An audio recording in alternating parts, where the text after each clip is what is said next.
नमस्तेऽस्तु महामाये श्रीपीठे सुरपूजिते शङ्खचक्रगदाहस्ते महालक्ष्मी नमोऽस्तुते।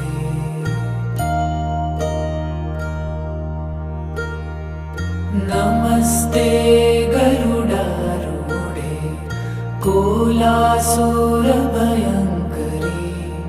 सर्वपापहरे देवी महालक्ष्मी नमोऽस्तुते।